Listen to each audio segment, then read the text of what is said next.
Meski belum terlihat adanya kabut asap, dampak kebakaran hutan dan lahan yang terjadi di Kabupaten Sarolangun, namun sejumlah penyakit mulai mengancam dan harus diantisipasi oleh masyarakat, seperti ispa, batuk, dan pilek, serta diare. Untuk menyikapi hal tersebut, masyarakat di Sarolangun diminta menggunakan masker atau sejenisnya jika melakukan aktivitas di luar rumah.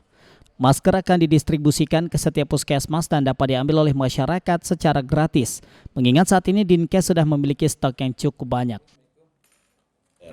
Untuk masker sendiri nanti kita akan distribusikan karena kita punya persediaan masker yang cukup banyak gitu. Surya Abadi, Jambi TV.